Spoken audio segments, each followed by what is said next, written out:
Hello everyone. Myself Abhishek Dubey, Academic Director Biology Invictus। और बच्चों अब जो हमारे अगले जो सेशंस होने वाले हैं, आप लोग इस साल बायोलॉजी के थ्योरी सेशंस ऑलरेडी कर चुके हैं। अब हम जो सेशन आपके लिए स्टार्ट कर रहे हैं वो सेशन है biology olympiad rank boosting series. Okay, इसमें हम कुछ इंपॉर्टेंट क्वेश्चंस, कुछ ऐसे क्वेश्चंस को आपके साथ डिस्कस करेंगे जो ओलंपियाड लेवल पर आ चुके हैं। क्लियर? उन क्वेश्चंस को डिस्कस करते समय हम उनके आंसर्स को डिस्कस करेंगे और उनके सॉल्यूशन में हम ये चीज़ें भी डिस्कस करेंगे कि उस कंसेप्ट, वो कौन सा कंसेप्ट था जिस कंसेप्ट के हिसाब से ये आंसर दिया गया। अगर उस कंसेप्ट को डिस्कस करते समय हमें उस थ्योरी पार्ट को भी डिस्कस करना हुआ तो हम वो भी करेंगे।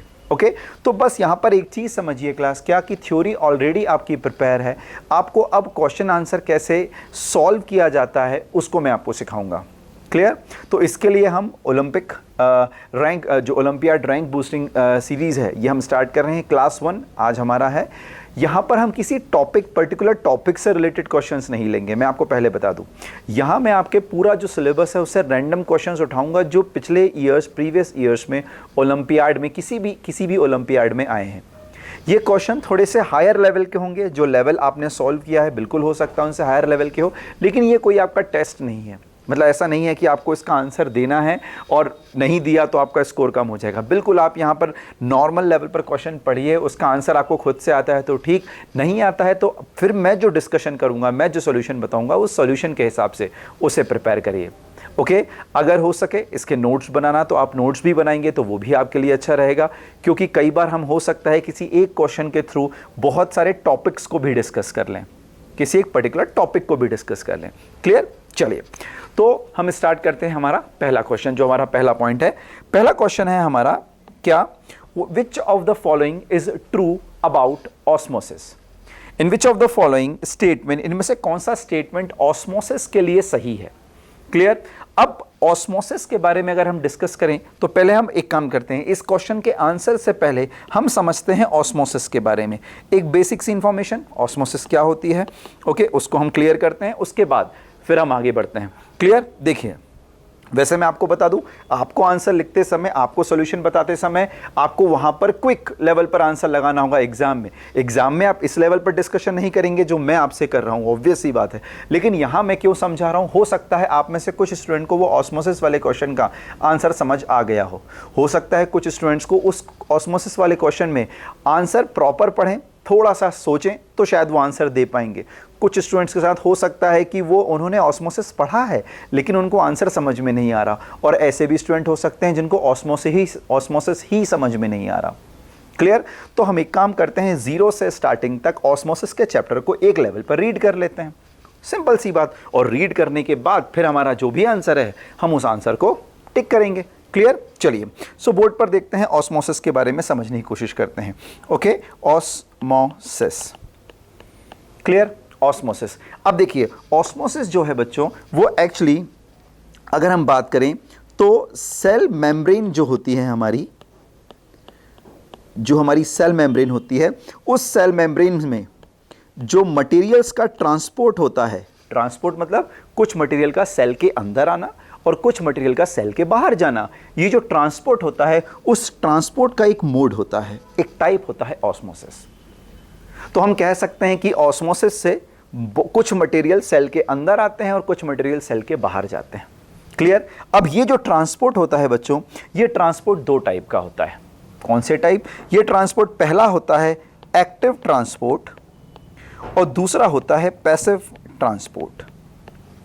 एक्टिव ट्रांसपोर्ट और पैसिव ट्रांसपोर्ट। एक्टिव ट्रांसपोर्ट और पैसिव ट्रांसपोर्ट अगर हम डिफरेंस समझे तो बहुत आसान है। आपको पता है कि एक्टिव और पैसिव का मतलब क्या था। एक्टिव मतलब वो चीज जिसको करने में कोई एक्ट किया गया है, और पैसिव मतलब वो चीज जिसको करने में कोई एक्ट नहीं किया गया है, वो अपने आप वो चीज हो गई है।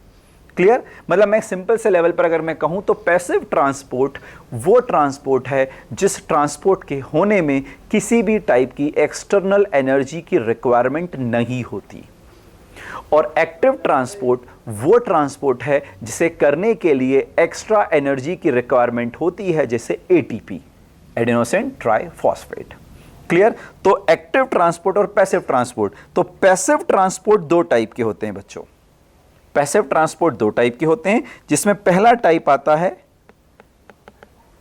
डिफ्यूजन और दूसरा टाइप आता है ऑस्मोसिस। पहला टाइप आता है डिफ्यूजन, दूसरा टाइप आता है ऑस्मोसिस। क्लियर?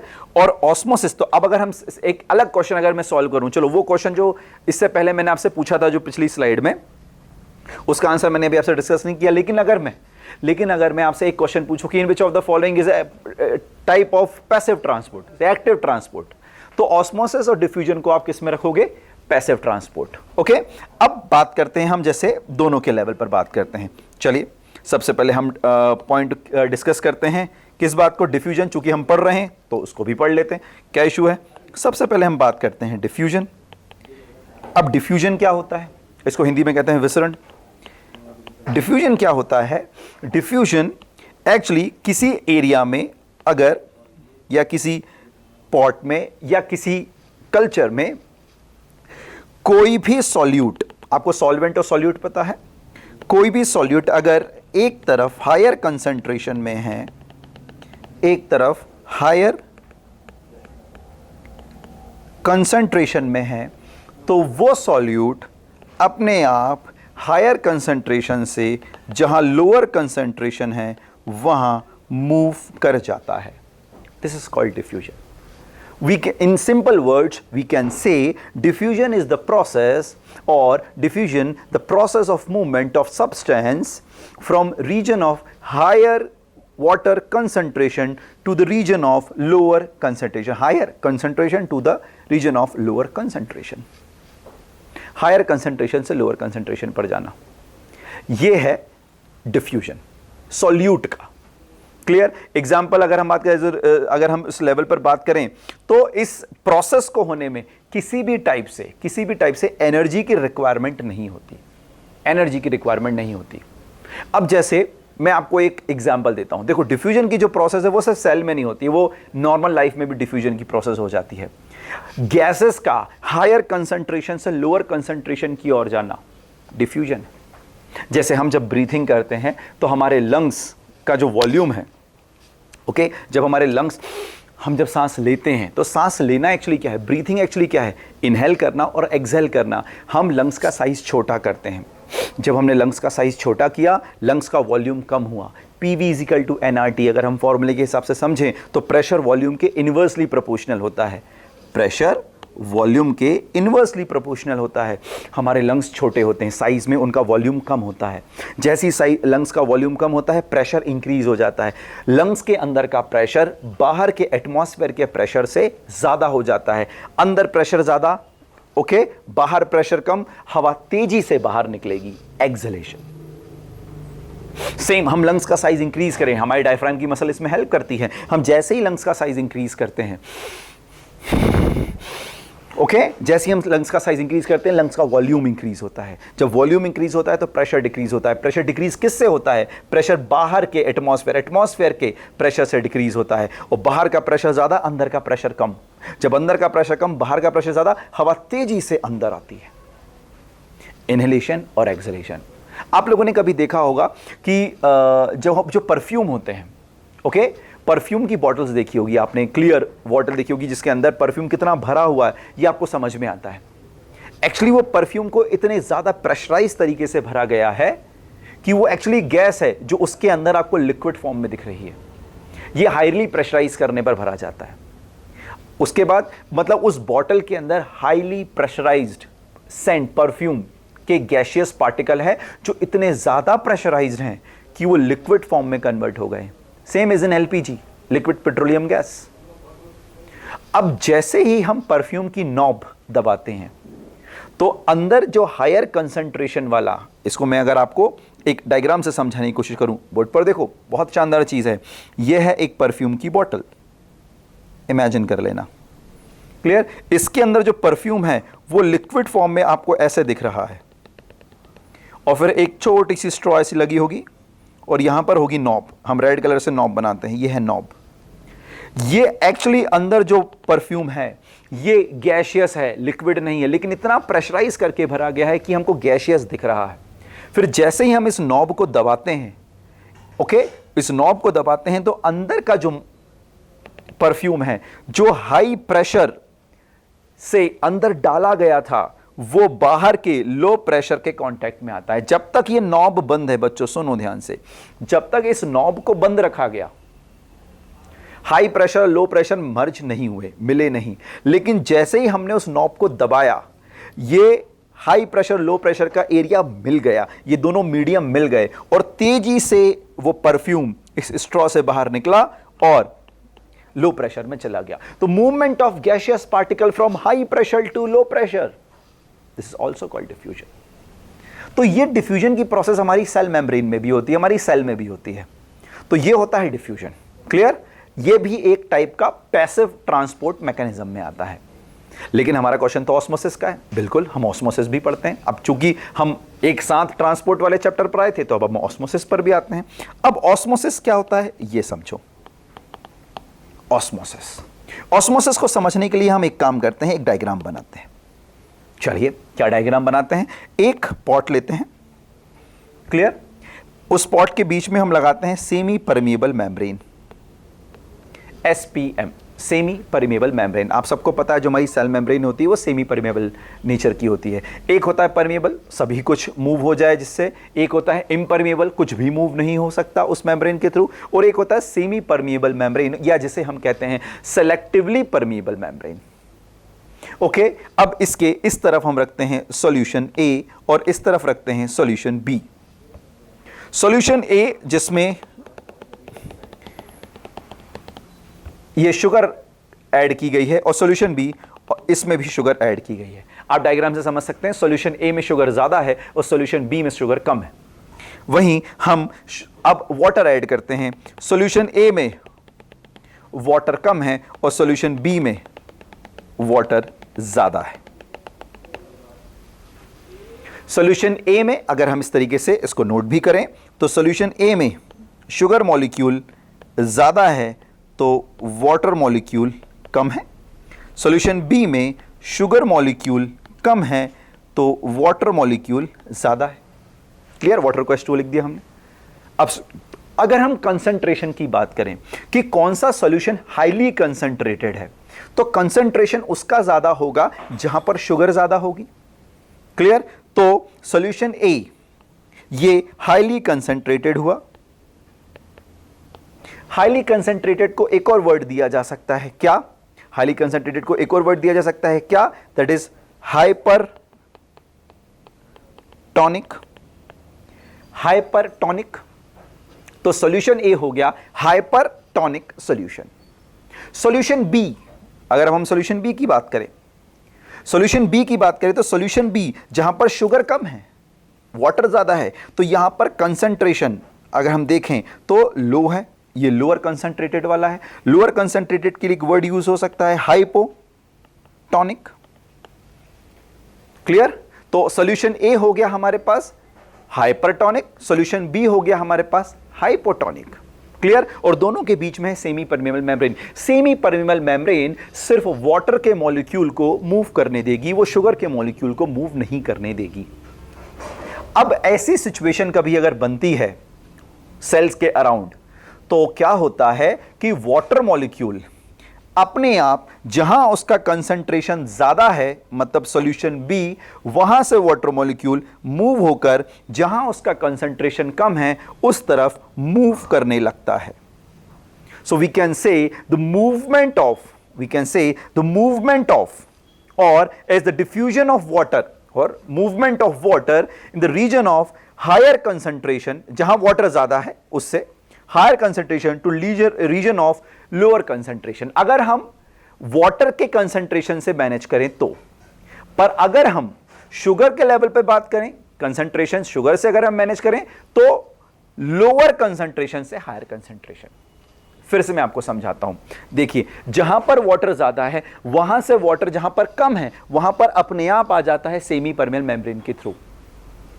इसे कहा जाता है osmosis. Osmosis is the process of movement of water molecule from hypotonic solution to hypertonic solution. Osmosis वो प्रक्रिया है जिसमें जल के अणु निम्न सांद्र विलयन से उच्च सांद्र विलयन की ओर मूव करते हैं। Movement of water molecule from higher concentration, from hypotonic solution to hypertonic solution. अब क्वेश्चन ये है कि सर ये वाटर मॉलिक्यूल जब सॉल्यूशन बी से सॉल्यूशन ए मूव कर रहे हैं तो ये मूवमेंट कब तक चलेगा? ये मूवमेंट तब तक चलेगा बच्चों जब जब तक दोनों तरफ वाटर बैलेंस इक्वल ना हो जाए। इक्वल ना हो जाए मतलब एक टर्म जिसे कहा जाता है आइसोटोनिक। जब तक दोनों तरफ वाटर का कंसंट्रेशन इक्वल ना हो जाए तब तक ये movement passively without any requirement of any energy ये चलता रहेगा। This is called osmosis. समझ में आया? तो इसको बिल्कुल बिंदास तरीके से याद कर सकते हो। सॉल्यूशन ए उसमें शुगर ज्यादा है, वाटर कम है। सॉल्यूशन बी उसमें शुगर कम है, वाटर ज्यादा है। तो जहां वाटर ज्यादा है वहां से मॉलिक्यूल अपने आप मूव होकर आ जाएगा टुवर्ड्स जहां पर वाटर कम है वहां। ये होती है ऑस्मोसिस की प्रोसेस, ये नेचुरली होती है। एग्जाम्पल की बात करें, बहुत अच्छे एग्जाम्पल मिल सकते हैं। जैसे एक बहुत अच्छा एग्जाम्पल मैं आपको समझाता हूं। क्या? जैसे आप लोगों ने कभी देखा होगा, आप लोगों ने कभी रेजिन देखी होगी। रेजिन देखिए, चलिए हिंदी में बोलते हैं किशमिश। क्लियर? रेजिन को बनाने का तरीका क्या होता है? तो एक्चुअली जो ग्रेप्स होते हैं, अंगूर होते हैं, क्लियर, उन ग्रेप्स के अंदर वाटर ज्यादा होता है, शुगर भी होती है। वाटर भी होता है, शुगर भी होती है। इन ग्रेप्स के ऊपर, इन अंगूरों के ऊपर शुगर का सिरप या लिक्विड ऐसे डाल दिया जाता है। अब ग्रेप के अंदर वाटर है और शुगर है, लेकिन ग्रेप के बाहर सिर्फ शुगर का एक सिरप डाला गया है। मतलब ग्रेप के बाहर वाटर कम है, तो ग्रेप के अंदर वाटर है, ग्रेप के बाहर वाटर कम है। वाटर अपने आप अंदर से बाहर मूव हो जाएगा और अंदर से बाहर मूव होने के बाद वो इस तरीके से किशमिश में या रेजिन में कन्वर्ट हो जाएगा। This is called osmosis. इसमें आप देखिए सेल के बाहर आ रहा है वाटर, ऑस्मोसिस हो रही है और सेल के बाहर वाटर आ रहा है, तो इसे एक और नाम दिया जा सकता है एक्सोस्मोसिस। एक्सोस्मोसिस, भाई सेल के बाहर निकलना water, that's exosmosis. Point clear हुआ? तो ऑस्मोसिस है वाटर का कंसेंट्रेशन जहां ज्यादा है मतलब अंदर, और जहां पर कम है मतलब बाहर। अंदर से बाहर वाटर का कंसेंट्रेशन मूव होकर आ गया। ओके, अब आप एक काम करो, इस किशमिश को डाल दो किसमें? मिल्क में, खीर में। कभी आप लोगों ने कभी मिल्क पुडिंग या खीर बनते हुए घर में देखी होगी। अब खीर वाली कंडीशन में क्या हुआ? इस किशमिश को जब खीर में डाला गया तो खीर के अंदर वाटर ज्यादा है, शुगर कंसंट्रेशन के हिसाब से कम है, पर किशमिश के अंदर सिर्फ शुगर है, वाटर बहुत कम है। किशमिश के अंदर तो सिर्फ शुगर ही है, वाटर बहुत कम है। ऐसे में क्या होगा? ऐसे में ये वाटर मॉलिक्यूल किशमिश के अंदर आ जाएगा और किशमिश फूलकर बड़ी हो जाएगी। आप लोगों ने कभी देखा होगा खीर के अंदर किशमिश फूल जाती है। क्लियर हुआ? ये भी ऑस्मोसिस है। वाटर का कंसंट्रेशन जहां ज्यादा और जहां पर कम, किशमिश के अंदर कम, खीर के अंदर ज्यादा। वाटर खीर से निकलकर किशमिश के अंदर आ गया और सेल के अंदर चूंकि वाटर आया, इसलिए हम एक नाम दे सकते हैं इसे एंडोस्मोसिस। एंडोस्मोसिस। क्लियर? तो ऑस्मोसिस के एग्जाम्पल मैंने आपको समझाया, हमारी डेली लाइफ के एग्जाम्पल होते हैं। डेली लाइफ के एग्जाम्पल होते हैं। जैसे मैं एक एग्जाम्पल और समझाता हूं, ये एग्जाम्पल भी बहुत अच्छे लेवल पर पूछा जाता है। अब जैसे ये क्वेश्चन, ये है एक प्लांट, ये है उसकी रूट, क्लियर, और ये रूट की है फर्स्ट सेल। इस सेल के आसपास है ग्राउंड वाटर। भाई रूट्स तो ग्राउंड वाटर तक पहुंचती है जहां पर, मतलब ग्राउंड वाटर वाले एरिया में जहां पर उसे वाटर मिल सके। अभी जो फर्स्ट सेल है ना, इस सेल के अंदर वाटर कंसंट्रेशन कम है, सॉल्यूट का कंसंट्रेशन ज्यादा है, तो वाटर अपने आप इस पहली सेल के अंदर आ जाएगा, अपने आप इस सेल के अंदर आ जाएगा। फिर दूसरी सेल जो सेकंड नंबर की सेल है, अब अगर हम फर्स्ट सेल से कंपेयर करें तो सेकंड सेल में वाटर कम है, फर्स्ट सेल में वाटर ज्यादा है, तो अपने आप वाटर इस फर्स्ट सेल से सेकंड सेल में आ जाएगा।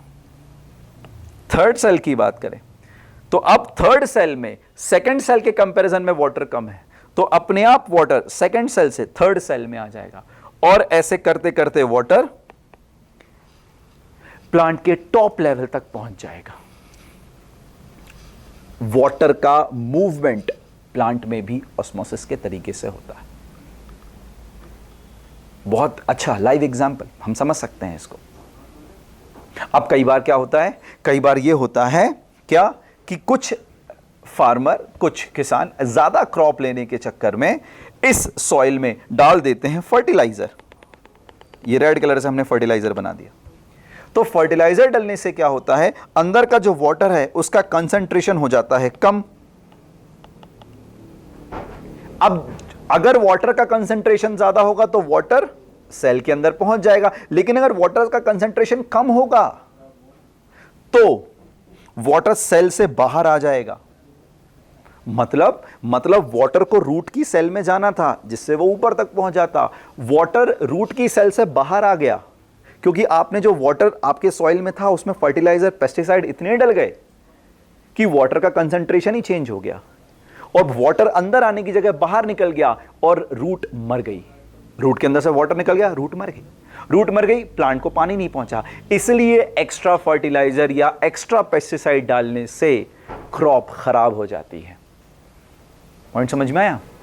क्रॉप खराब हो जाती है। यह ऑस्मोसिस प्रोसेस के ही कारण होता है। यह नेचुरल है और पैसिव ट्रांसपोर्ट के लेवल पर आता है। इसमें किसी टाइप की एनर्जी की जरूरत नहीं होती। समझ में आया?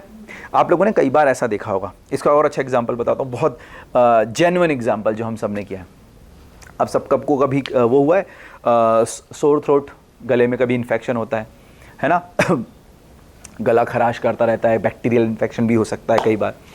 तो क्या किया जाता है, तो जनरली आपको घर वाले क्या कहते हैं कि एक काम करो, थोड़ा सा गर्म पानी करो, उसमें नमक डालो, थोड़ा सा गर्म पानी करो, उसमें नमक डालो और नमक डालकर उसके गरारे कर लो। कभी सुना होगा आपने। इससे क्या होता है? इससे ये होता है कि वो जो नमक होता है, जो हमने गुनगुना पानी लिया है, जो माइल्ड हॉट वाटर लिया है विथ सॉल्ट, हमारे इन्फेक्शन करने वाले जो बैक्टीरिया है उनके अंदर वाटर ज़्यादा है, सॉल्ट कम है। हमने जो पानी लिया है उसमें सॉल्ट ज़्यादा है, वाटर कम है। जब ये वाटर, ये सॉल्यूशन इस बैक्टीरिया के साइटोप्लाज्म वाले सॉल्यूशन से मिला तो बैक्टीरिया के अंदर वाटर कम है, सॉल्ट ज़्यादा है। हमने जो पानी लिया उसमें सॉल्ट ज़्यादा है, वाटर कम है। बैक्टीरिया के अंदर से पानी बाहर आ जाएगा, बैक्टीरिया के अंदर से वाटर बाहर आ जाएगा। जब हम पानी को यहां गड़गड़ करके रखते हैं, कभी आप लोगों ने ये काम किया होगा, जनरली कभी ना कभी किया होगा। सेल के अंदर से, बैक्टीरिया की सेल के अंदर से वाटर बाहर आया, बैक्टीरिया मर गया, बैक्टीरिया मर गया, हमारा गला ठीक हो गया। पॉइंट समझ में है? ये ऑस्मोसिस की प्रोसेस है। मतलब किसी भी एनिमल को या किसी भी सेल के अंदर से वाटर निकालना है तो बहुत अच्छा तरीका है उसके लिए सॉल्ट डालना। बिल्कुल, आपको किसी भी चीज को अगर सुखाना है, उसके अंदर से एक्स्ट्रा वाटर को निकालना है तो उसमें सॉल्ट ऐड कर दिया जाता है। जैसे आप लोगों ने कभी, और जेन्युइन एग्जांपल देता हूं, आप लोगों ने कभी देखा होगा मम्मी सैलेड काटती है, सैलेड काट कर मम्मी उसे रख देती है। ओके, उसमें सॉल्ट पहले से नहीं मिलाया जाता। सॉल्ट तब मिलाते हैं जब सैलेड सबको डिस्ट्रीब्यूट करते हैं, फिर आप सॉल्ट मिला लो उसमें। अगर आपने सैलेड काट कर उस बॉक्स में सॉल्ट पहले से ही मिला दिया और थोड़ी देर के लिए रख दिया कि जब सब खाना खाएंगे तब देखेंगे, थोड़ी देर में वो सॉल्ट के कारण सेल, जितनी भी आपने सैलेड में चीज़ें काटी है, कैरेट, मूली एंड ऑल जो भी काटा है, रेडिश, उन सब के अंदर से वाटर बाहर आ जाएगा और आप देखेंगे थोड़ी देर बाद आपके सैलेड के पॉट में पानी पानी दिख रहा है, उसके अंदर वो आपके सैलेड के पीस तैर रहे हैं। नमक डाल दोगे तो, नमक नहीं डालोगे तो वैसे ही रहेगा, क्योंकि सॉल्ट डाल देने से ऑस्मोसिस की प्रोसेस चालू हो गई, सेल के अंदर से वाटर निकलना बाहर चालू हो गया, एक्सोस्मोसिस की प्रोसेस चालू हो गई। तो ऑस्मोसिस क्लियर हुआ? ऑस्मोसिस मतलब movement of water from hypotonic solution to hypertonic solution, और we can say in terms of water अगर हम बात करें तो जहां पर वाटर का कंसंट्रेशन ज्यादा है वहां से वाटर का जहां कंसंट्रेशन कम है वहां की ओर। So higher concentration to lower concentration, आप ये भी कह सकते हैं। Got it?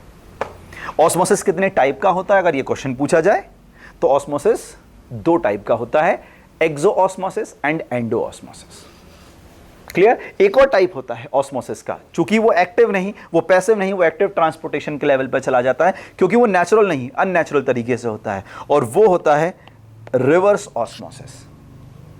आप लोगों ने कभी आरओ प्यूरिफायर सुना होगा, अपने घरों में लगा होता है आरओ प्यूरिफायर। ये आरओ प्यूरिफायर रिवर्स ऑस्मोसिस होता है। रिवर्स ऑस्मोसिस मतलब कि ऑस्मोसिस की जो प्रोसेस होती है वो जनरली क्या होती है, जहां पर वाटर ज्यादा है वहां से जहां वाटर कम है वहां मूव होता है।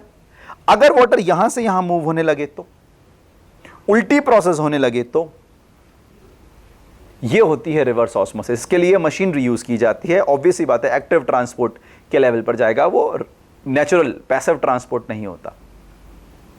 तो अगर ये क्वेश्चन पूछा जाए कि वो कौन सी प्रोसेस है जिससे हमारे घर में वाटर प्यूरिफाई होता है, आंसर आएगा reverse osmosis, RO. Clear. Even जो सी वाटर होता है, मेराइन वाटर होता है, सॉल्टी वाटर होता है, उस वाटर को भी अगर ड्रिंकिंग वाटर में कन्वर्ट करना हो तो उसकी प्रोसेस होती है RO purifier, reverse osmosis purifier. ये भी ओलंपियाड लेवल का ही एक क्वेश्चन है कि सी वाटर को ड्रिंकिंग वाटर में कन्वर्ट करने के लिए कौन सी प्रोसेस यूज होती है, आंसर रिवर्स ऑस्मोसिस। क्लियर। तो ऑस्मोसिस क्या है आपको क्लियर हुआ। कितने टाइप के, तो मैंने 2 ऑस्मोसिस के लेवल पे बताया। ऑस्मोसिस क्लियर है ना हमेशा। बस आपको बहुत अच्छे एग्जांपल से याद रख सकते हो, क्या, ग्रेप से किशमिश का बनना और किशमिश का खीर में फूल जाना। बस आप 2 एग्जांपल से याद रखो। ग्रेप से किशमिश में बन रही है, दैट्स एक्सोऑस्मोसिस। सेल के अंदर से चीज बाहर निकल रही है, समझ में आया।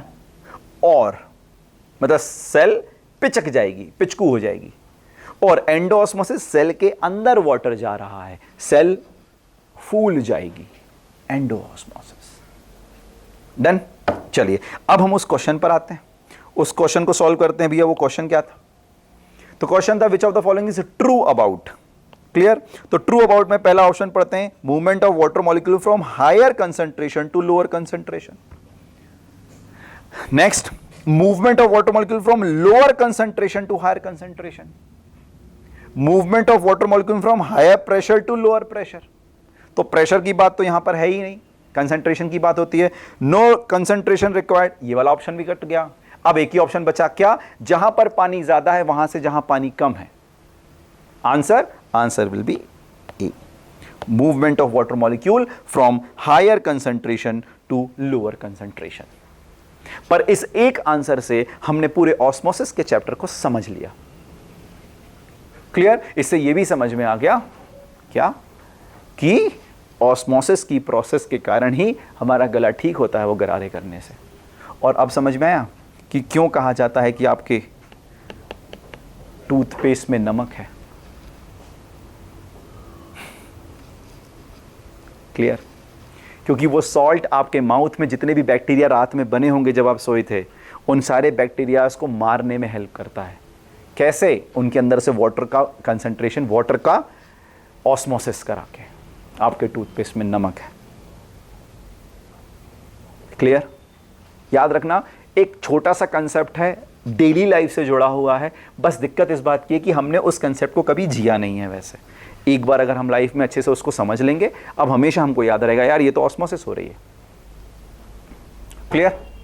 चलिए अब आते हैं हम अपने दूसरे क्वेश्चन पर। ओके,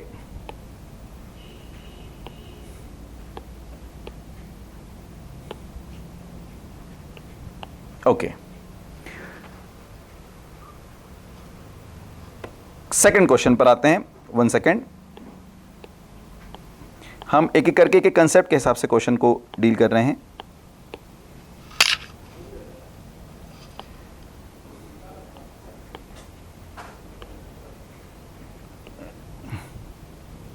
ओके, नाउ इस पॉइंट को समझते हैं। विच ऑफ द फॉलोइंग, ओके, अब हम अगले क्वेश्चन को डिस्कस कर रहे हैं। Now which of the following is not a natural way of destroying bacterial infection.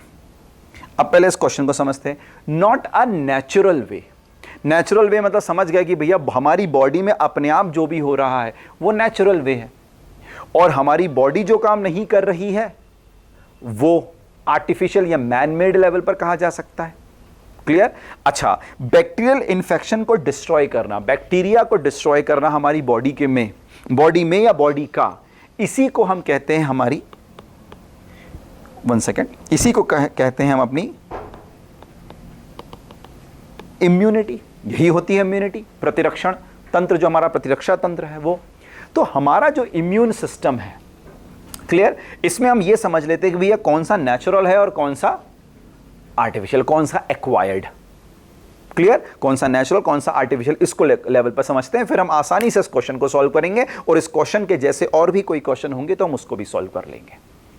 Clear, चलिए बोर्ड पर देखिए, बहुत आसानी से इस चीज को समझने की हम कोशिश करते हैं। क्लियर, अब हम बात करते हैं हमारी इम्यूनिटी की। हमारी इम्यूनिटी, अब जो इम्यूनिटी होती है मतलब किसी डिजीज से हमारी फाइट करने की हमारी पावर, दैट्स इम्यूनिटी। हमारी इम्यूनिटी 2 टाइप की होती है बच्चों, ध्यान से सुनना, 2 टाइप की होती है। एक इम्यूनिटी हमारी होती है इन्नेट। इन्नेट मतलब कॉग्निजेंट, जिसे हम कहते हैं बाय बर्थ हमको मिलती है। कुछ ऐसी चीजें हमें दी गई है गॉड के थ्रू, या कह सकते हो हमारी बॉडी में कुछ ऐसी चीजें हैं जो बाय बर्थ हमारे पास है और ये हमें बहुत सारी डिजीज से प्रोटेक्ट करती हैं, उन डिजीज को होने ही नहीं देती हमें। इसे बोलते हैं हम इन्नेट इम्यूनिटी। और कुछ इम्यूनिटी ऐसी होती है बच्चों जो हम एक्वायर करते हैं, एक्वायर्ड होती है। एक्वायर्ड मतलब हमें बाय बर्थ नहीं मिली, बाय बर्थ मिलने के बाद हम बीमार पड़े या कोई प्रोसेस हमारे साथ की गई, जो मेडिकल लेवल पर प्रोसेस होती है, मैं आपको समझाऊंगा कौन सी, जिसमें वैक्सीनेशन आता है। कुछ प्रोसेस हमारी बॉडी में हुई जिस प्रोसेस के थ्रू हमको इम्यूनिटी मिली, बाय बर्थ नहीं थी वो इम्यूनिटी। क्लियर, तो अब देखते हैं, अभी मैं नेचुरल और मैनमेड के लेवल पर तो डिस्कशन ही नहीं कर रहा हूं, अभी तो मैं सिर्फ इन्नेट और एक्वायर्ड के लेवल बात कर रहा हूं। अब इन्नेट इम्यूनिटी की बात करें तो कौन कौन सी ऐसी चीजें हैं जो हमको बाय बर्थ मिली है, जिससे हमारी लाइफ में प्रोटेक्शन हमें मिलता है। तो उसमें सबसे पहला अगर हम बात करें तो हमारा सलाइवा। जो हमारा सलाइवा होता है वो स्लाइडली एसिडिक होता है, आप सबको पता है। और एसिडिक जो सब्सटेंस होते हैं वो बैक्टीरिया या हार्मफुल माइक्रोब्स को किल करने में हेल्प करते हैं। हालांकि माइल्ड एसिड है लेकिन फिर भी कुछ बैक्टीरिया कुछ माइक्रोब्स इसमें किल हो जाते हैं, और सलाइवा बाय बर्थ है हमारे पास। क्लियर, फिर हम बात करें gastric juice, HCl, hydrochloric acid, HCl, ये हमारा जो गैस्ट्रिक जूस होता है ये हाईली कंसंट्रेटेड होता है, जिसकी pH वैल्यू 3.2 तक चली जाती है। ये भी एक तरीके से हमारी इन्नेट इम्यूनिटी का काम करता है। कैसे, अगर कोई सब्सटेंस खाना खाते समय हमारे साथ हमारे बॉडी में अंदर आ जाए कोई माइक्रोब्स, उसको किल करने में हमारी हेल्प करता है HCl, हाइड्रोक्लोरिक एसिड। फिर उसके बाद अगर हम बात करें तो हमारे टीयर्स, ये डस्ट पार्टिकल या कोई ऐसे पार्टिकल जो हमारे कॉर्निया को, हमारी आईज को खराब कर सकते हैं, वो टीयर्स उनको वाटर के थ्रू उसे निकालने की कोशिश करते हैं। हमारा ईयर वैक्स, कान का जो मैल होता है, ये एक्चुअली सही मायने में जो वैक्स होता है वो कान के अंदर जाने वाले dust particles, minute sand particles को रोक देता है। अगर ये ना रोके तो अंदर तक सब कुछ पहुंच जाएगा। ये भी हमें बाय बर्थ मिला है, दैट्स इन्नेट इम्यूनिटी, किसी ने हमें गिफ्ट नहीं किया है। फिर ह्यूमन यूरिन भी इन्नेट इम्यूनिटी का ही एक एग्जाम्पल है। यूरिन भी एसिडिक नेचर की होती है, आपको पता है, उसका pH वैल्यू 7 से कम होता है। और यूरिन के थ्रू, यूरेथ्रा के थ्रू, अगर उस पैसेज के थ्रू कोई पैथोजन हमारी बॉडी के अंदर एंटर करता है तो यूरिन उसे डिस्ट्रॉय कर देती है। आपको पता होना चाहिए कि बहुत सारे जो सर्वाइवल स्किल्स होती हैं, जो मिलिट्री की एक्सरसाइजेज होती है, वहाँ पर कहा भी जाता है कि अगर आपकी बॉडी में कहीं कट लग जाए और आप ऐसी जगह पर हो जहाँ पर आपके पास कोई एंटीसेप्टिक नहीं है, कोई डेटॉल या सेवलॉन जैसा कोई लिक्विड नहीं है जिससे आप अपने वुंड को साफ कर सको, तो एक आसान तरीका होता है आप अपने वुंड पर यूरिन कर लो। ये आर्मी की ट्रेनिंग में, डिफेंस की ट्रेनिंग में सिखाया जाता है, क्योंकि यूरिन जो होता है वो एसिडिक नेचर की होती है और यूरिन उस वुंड में आसपास लगने वाले बैक्टीरिया को किल करने में हेल्प करती है। ये सब हमें बाय बर्थ मिले हैं। क्लियर, तो ये हो गई हमारी इन्नेट इम्यूनिटी। ये तो एक कह सकते हो डिफेंस लेयर। इसमें एक और इम्यूनिटी हमारी स्किन। हमारी स्किन भी हमारा प्रोटेक्शन करती है। हमारे स्किन में आप देखिए ना, बैक्टीरिया जब भी एंटर करेगा कहीं पोर से ही एंटर करेगा, किसी पोर से ही एंटर करेगा। स्किन में हमारे जितने भी पोर्स बने होते हैं वो पोर्स ऐसे हैं जो नीचे से बाहर, अंदर से बाहर कोई चीज़ लेकर आ जाएंगे, जैसे स्वेट, पर बाहर से कोई चीज़ अंदर नहीं जाती। जब हम नहाते हैं तो पानी अंदर नहीं जाता, बह जाता है। तो हमारी स्किन भी प्रोटेक्शन देती है ना, जर्म्स के अगेंस्ट। फिर अगर हम बात करें, हमारा जो नेज़ल हेयर होते हैं और जो नेजल म्यूकस होता है, nasal hair and nasal mucus, ये भी प्रोटेक्शन दे रहा है हमें, क्योंकि जब हम सांस लेते हैं तो उसके साथ बहुत माइन्यूट डस्ट पार्टिकल, अभी आप लोगों ने दिल्ली में सुना होगा PM 2.5 particle, RSPM particle, suspended particulate matter particle, ये जो फॉग और स्मॉग के साथ पोल्यूशन में बनते हैं दिल्ली में या नॉर्थ की सिटीज़ में, जब हम सांस लेते हैं तो वो हमारे अंदर आते हैं, उनसे बचाने का काम ये म्यूकस और नेजल हेयर हमें करते हैं। ये नेजल हेयर उन बड़े बड़े डस्ट पार्टिकल को जाने से रोक देते हैं और म्यूकस उन डस्ट पार्टिकल को अपने में चिपका लेता है ताकि वो चीज़ें अंदर तक, लंग्स तक ना पहुंच पाए। ये होती है हमारी इन्नेट इम्यूनिटी, ऐसी इम्यूनिटी जो हमें बाय बर्थ मिली है। अब दूसरी होती है एक्वायर्ड इम्यूनिटी। एक्वायर्ड इम्यूनिटी मतलब वो इम्यूनिटी जो इम्यूनिटी हमें बर्थ से नहीं मिली, बाय बर्थ से नहीं मिली। ये इम्यूनिटी हमें मिली है जब हम बड़े हुए, कोई हमें डिजीज हुई और उस डिजीज से हमारी बॉडी ने किस तरीके से फाइट किया उस पे। तो एक्वायर्ड इम्यूनिटी दो टाइप की होती है, एक तो हमने खुद फाइट किया तो हम कहेंगे एक्टिव एक्वायर्ड इम्यूनिटी, और एक हमारी बॉडी ने फाइट नहीं किया, किसी दूसरे मेथड से हमें इम्यूनिटी मिल गई। दूसरे मेथड से मतलब हमारी बॉडी ने कोई काम नहीं किया, बाहर से कोई सब्सटेंस, कोई दवाई, कोई गोली, कोई हमें खिलाया गया, उससे हमारा बैक्टीरिया जो हमें परेशान कर रहा था, जो हमें बीमारी कर रहा था, वो मर गया। तो एक्वायर्ड इम्यूनिटी दो टाइप की, एक्टिव और पैसिव। देखो इन्नेट तो एक्टिव पैसिव में डिवाइड कर ही नहीं सकते। इन्नेट मतलब बाय बर्थ, हो बाय बर्थ है तो आप उसको एक्टिव पैसिव तो कह नहीं सकते कि पैदा होते हमने ये काम किया तो हमको ये इम्यूनिटी मिली, हमने ये काम नहीं किया तो नहीं मिली, ऐसा नहीं। ये जो सलाइवा है, HCl है, यूरिन है, स्किन है, ईयर वैक्स है, टीयर्स हैं, जो नजल हेयर, म्यूकस है, ये हमें बाय बर्थ है, सबके पास बाय बर्थ है। नहीं हो तो एक बार देख लेना, सबके पास है। एक्वायर्ड इम्यूनिटी जो है वो ऐसा नहीं है, वो बाय बर्थ नहीं होती है, वो बाद में आती है, और वो भी एक्टिव या पैसिव तरीके से। अब एक्टिव तरीके से कैसे? एक्टिव तरीके से दो तरीके हो सकते हैं। क्या? दो तरीकों से चीजें बनती हैं। क्या?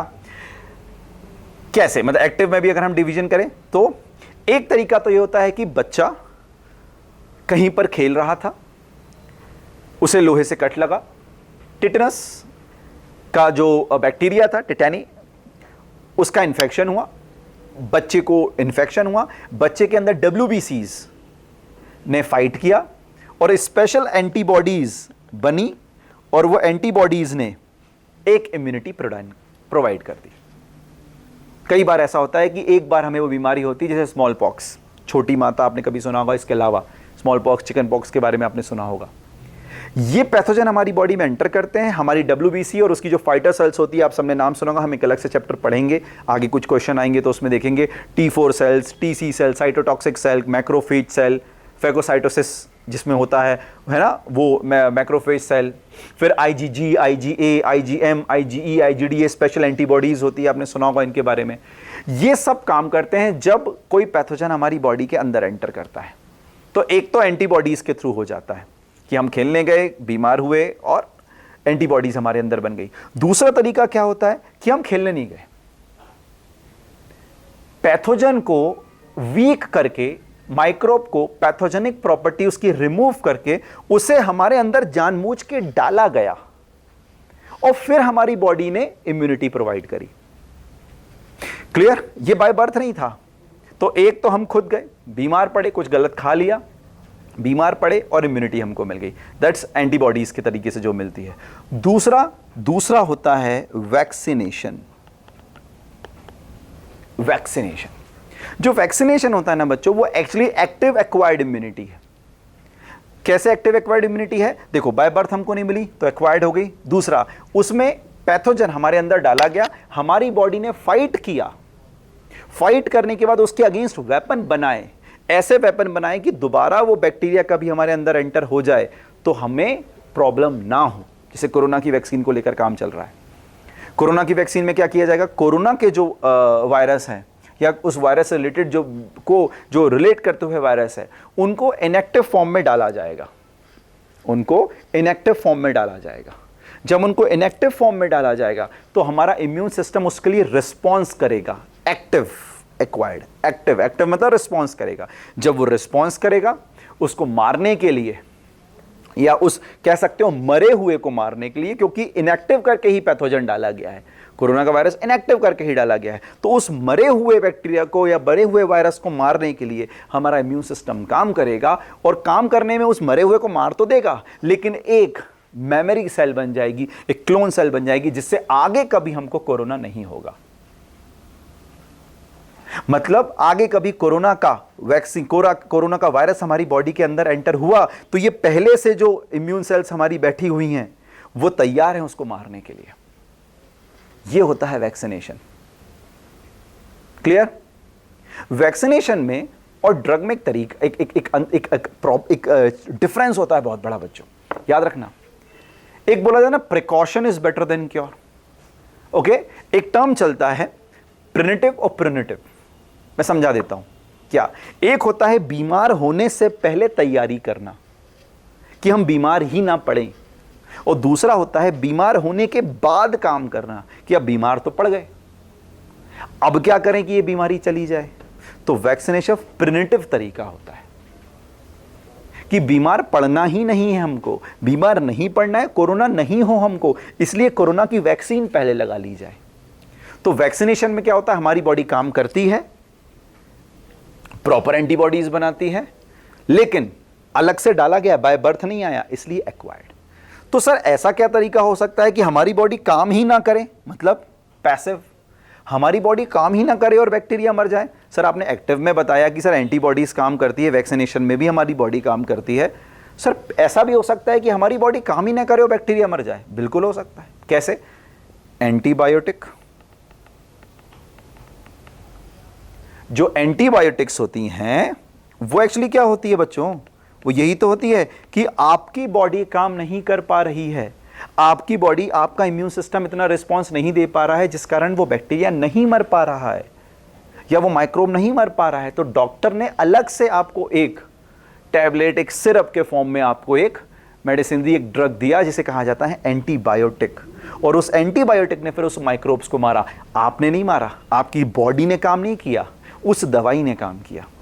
चूंकि आपने काम नहीं किया तो उसे हम पैसिव बोल सकते हैं। एंटीवीनम,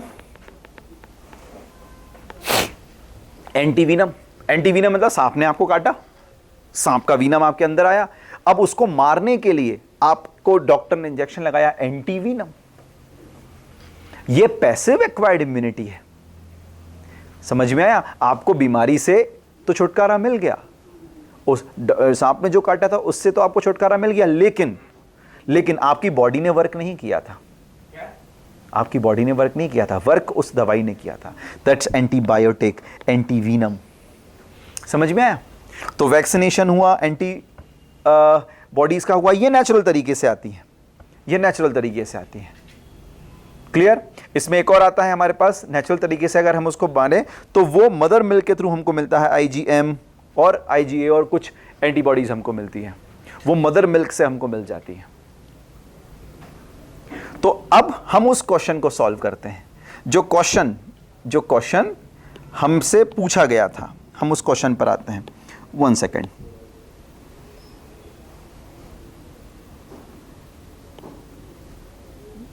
बच्चों। यस, क्वेश्चन था, ध्यान सुनिएगा, अब आप खुद सॉल्व करिए। विच of the following is not a natural way of destroying bacterial infection. Natural way नहीं है, मतलब हमारी बॉडी के अंदर वो काम नहीं होगा। नेचुरल तो ये हुआ हमारी बॉडी के अंदर काम होना। पहला, एंटीबॉडीज प्रोड्यूस्ड इन बॉडी, तो एंटीबॉडी तो बॉडी में प्रोड्यूस होती है, तो भैया ये तो नेचुरल वे हो गया। प्रोडक्शन ऑफ HCl है, ये HCl है, ओके, HCl इन स्टमक, ये भी नेचुरल है, ये भी नेचुरल है भाई। HCl हमारे स्टमक में नेचुरली प्रोड्यूस होता है ना, इनेट इम्यूनिटी में देखा। फिर ऑप्शन सी देखें, एंटीबायोटिक टेकन ओरली और by injection. Antibiotic taken orally और बाय इंजेक्शन, और इससे आपने बैक्टीरिया को मारा, ये नेचुरल कहां हुआ, ये नेचुरल कहां हुआ। और option D, phagocytosis by WBC, fighter cells, white blood cells, तो ये तो नेचुरल है। WBC तो हमारी नेचुरल तरीके से हमारी इम्यूनिटी में काम करती है, फाइटर सेल्स। तो ऑप्शन ए, ऑप्शन बी और option C, sorry option A, option B और ऑप्शन डी ये तो होगा नेचुरल। एंटीबायोटिक नेचुरल नहीं होते, समझ में आया? मतलब वो नेचुरल वे से डिस्ट्रॉय नहीं करते, वो अपने तरीके से डिस्ट्रॉय करते हैं। उसमें हम एक्टिव वाला वर्ड यूज नहीं कर सकते। एक्टिव इम्यूनिटी, ये पैसिव इम्यूनिटी का काम है। अगर यहां एंटीवीनम लिखा होता तो वो भी आंसर हो सकता था। पॉइंट क्लियर हुआ? तो याद रखो, इम्यूनिटी दो टाइप की, इनेट और एक्वायर्ड।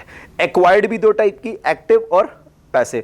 अब एक्टिव जो है वो नेचुरल है क्योंकि हमारी बॉडी काम कर रही है, और इनेट वो भी नेचुरल है क्योंकि हमारी बॉडी काम कर रही है। सलाइवा, स्किन, यूरिन, ये हमारी बॉडी का ही पार्ट है, नेचुरल तरीके से डिस्ट्रॉय कर रहे हैं। और जो एक्वायर्ड में भी एक्टिव है वो भी नेचुरल है। हमारे वैक्सीनेशन नेचुरल लेवल पर वर्क हो रहा है, हमारी एंटीबायोटिक बॉडीज नेचुरल लेवल पर बन रही है। लेकिन जो दवाइयां डॉक्टर खिला रहा है एंटीबायोटिक, वो natural way of destroying bacterial infection नहीं है। तो क्वेश्चन अगर आता है which of the following not a natural way of destroying bacterial infection, answer will be C, antibiotic taken orally और बाय इंजेक्शन। क्लियर? चलिए अब एक क्वेश्चन हम ना एंटीबायोटिक वाला इसी का सॉल्व करते हैं, तो हमें एक क्वेश्चन हमारा और अच्छे से क्लियर हो जाएगा। चलिए बोर्ड पर देखिए, मैं वो क्वेश्चन निकालता हूं।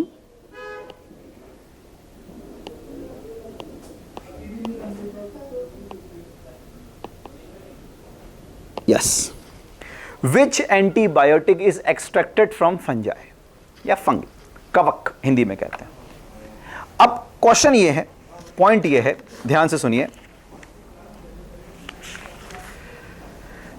कि सर पहली बात तो एंटीबायोटिक क्या होते हैं, मैं एंटीबायोटिक जल्दी से समझाता हूं। एंटीबायोटिक क्या होते हैं ये समझ में आ जाएगा, फिर आराम से हम फिर ये याद भी कर लेंगे। मैं आपको बहुत सारी लिस्ट भी दे दूंगा क्लास के बाद जो नोट्स है उसके हिसाब से। अब एंटीबायोटिक क्या होता है, देखो नाम से समझ में आ रहा है, एंटी प्लस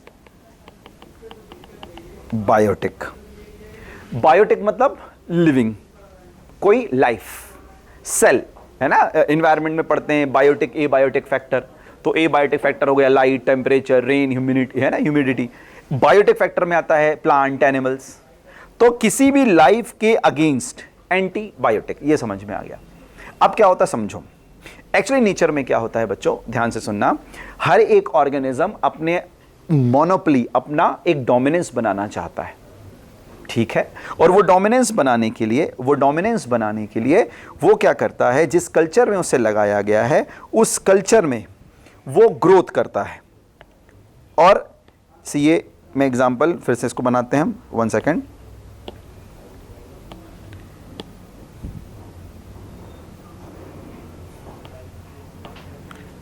बच्चों, बोर्ड पर देखो।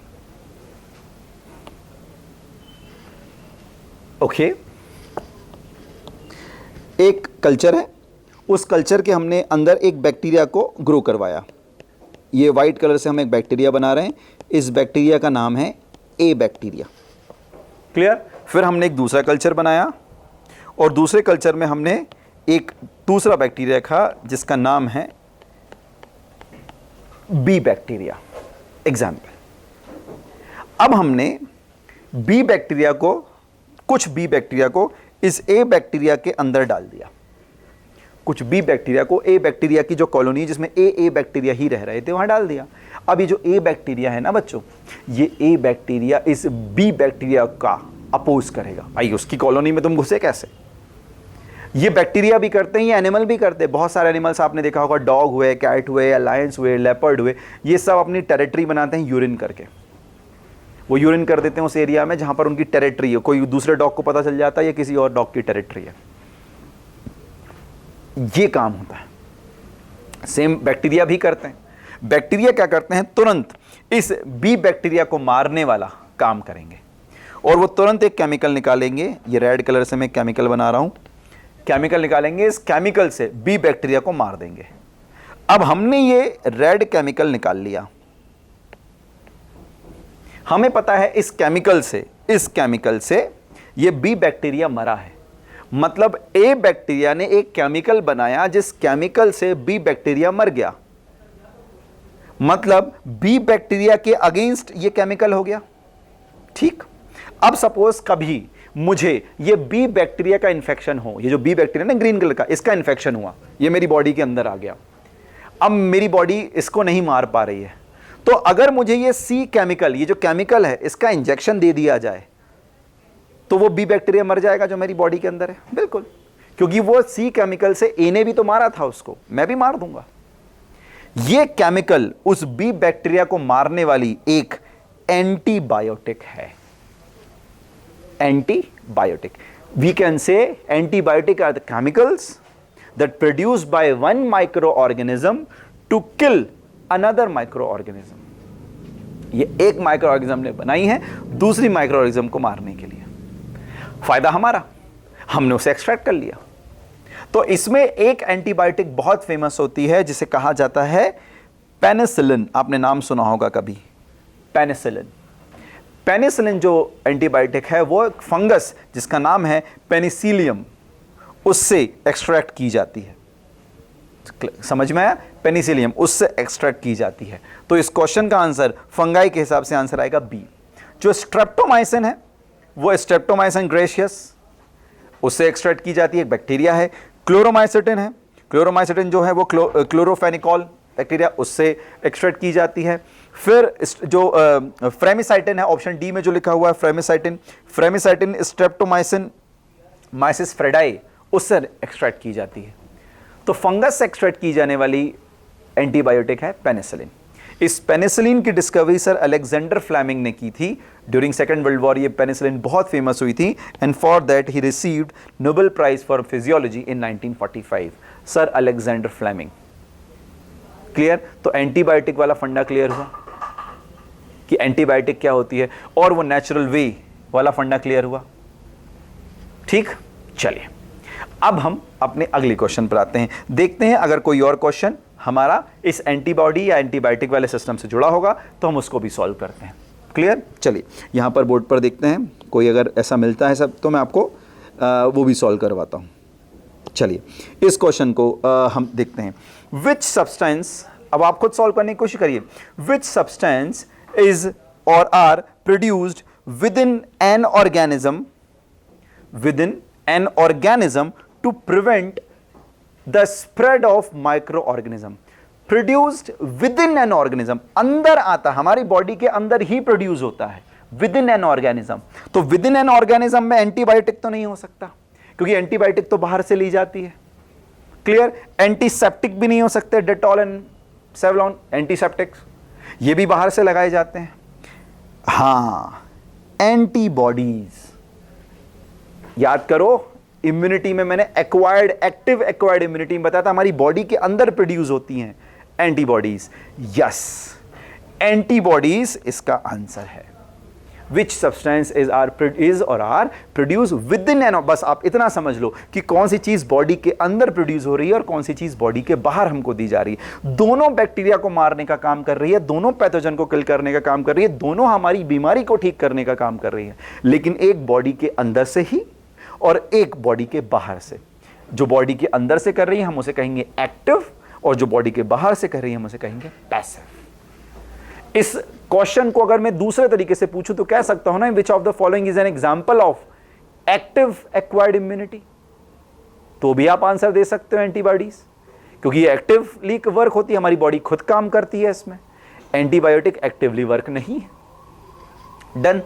तो देखो, एक बार चैप्टर क्लियर, कंसेप्ट क्लियर, तो इसके जैसा कोई भी क्वेश्चन आएगा आप आसानी से उसका सॉल्यूशन निकाल सकते हो, आप आसानी से उसका सॉल्यूशन निकाल सकते हो।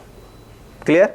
सो अब अगला क्वेश्चन हमारा, हम एक और क्वेश्चन सॉल्व करते हैं, उस क्वेश्चन से फिर हम, है ना, नए क्वेश्चंस को डिस्कस कर लेंगे, नए टॉपिक को डिस्कस कर लेंगे। देखिए क्या है हमारा क्वेश्चन। क्वेश्चन है, सॉल्व आप खुद कर सकते हैं, ऑब्वियसली बात है, बताने की जरूरत नहीं है, पर फिर भी अगेन मेरा मानना है कि हम एक बार चैप्टर को पूरा डिस्कस कर लें, पूरा ओपनली डिस्कस कर लें, तो चीजें और आसानी से तैयार हो जाती है।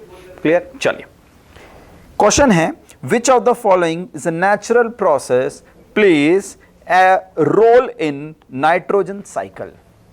इनमें से कौन सी नेचुरल प्रोसेस है जो नाइट्रोजन साइकिल में रोल प्ले करती है? तो इतना तो समझ में आ गया कि मैं अब आपको नाइट्रोजन साइकिल समझाने वाला हूं, पर क्वेश्चन आता है, चलो क्वेश्चन को हम फिर से पढ़ते हैं। नेचुरल प्रोसेस, तो भैया नेचुरल प्रोसेस में ऑप्शन देखते हैं, लाइटनिंग, फ्लड, ड्रॉट। तो ये तो तीनों नेचुरल प्रोसेस है। लाइटनिंग होना, है ना, जो बिजली कड़कना जिसे कहते हैं वो, फ्लड की कंडीशन हो या ड्रॉट की कंडीशन, नेचुरल है। लेकिन हाँ, हमें पता है कि इसमें जो लाइटनिंग है ये नाइट्रोजन साइकिल में हेल्प करती है, हमने पढ़ा है। बिजली का चमकना ये हेल्प करता है। कैसे हेल्प करता है इसको समझने की कोशिश करते हैं, इसको समझने की कोशिश करते हैं। क्लियर? अब देखिए, बोर्ड पर देखिए। क्लियर? क्वेश्चन पहले तो ये आता है कि भैया लाइट का चमकना कैसे। तो मैं एक काम करता हूं, पहले आपको एक नॉर्मल लेवल पर नाइट्रोजन साइकिल का एक छोटा सा डायग्राम समझा दो, क्योंकि उसमें कुछ वर्ड आते हैं, एक बार में आपको वर्ड याद होने चाहिए। That's my task. कौन कौन से वर्ड आते हैं सर? तो पहला वर्ड आप लोगों ने सुना होगा अमोनिफिकेशन, डीनाइट्रिफिकेशन, नाइट्रिफिकेशन। क्लियर? ये वर्ड आपने सुने होंगे, नाइट्रिफिकेशन, अमोनिफिकेशन, एसिमिलेशन। एक वर्ड सुना होगा आपने, एसिमिलेशन, है ना? तो एसिमिलेशन हम वाले पॉइंट को हम डिस्कस करेंगे। तो ये क्या होते हैं इसको हम डिस्कस करते हैं। पहले एक बार नाइट्रोजन साइकिल पूरा समझ लीजिए, उसके बाद आसानी से आपको याद हो जाएगी चीज। क्लियर? कौन सा बैक्टीरिया कहां काम करता है, कौन सी प्रोसेस में काम करता है, रटना नहीं पड़ेगा। सिर्फ एक बार ये डायग्राम आपको समझना है, आपको आसानी से याद हो जाएगा। चलिए याद करते हैं, डिस्कस करते हैं। चलिए बोर्ड पर देखिए, ये हमने बनाए क्लाउड्स। क्लियर? ये है क्लाउड्स। अब क्लाउड्स में जब थंडरिंग होती है, जब लाइटनिंग की प्रोसेस होती है, तो एक्चुअली क्या होता है बच्चों, नाइट्रोजन हमारे एटमॉस्फेयर में सबसे ज्यादा प्रेजेंट है। 78% नाइट्रोजन ही है, आपको पता है। 21% ऑक्सीजन है, हो गई 99%, और 1% में रेस्ट गैसेज हैं, जिसमें आर्गन हो गई, कार्बन डाइऑक्साइड हो गई, मीथेन हो गई, हीलियम हो गई, बाकी सारी गैसेज हैं। तो एक्चुअली क्या होता है, जो नाइट्रोजन है वो तभी हम हेल्प कर पाती है, हम तभी उसका यूज कर सकते हैं जब नाइट्रोजन का सिंगल मॉलिक्यूल एटमॉस्फेयर में हो।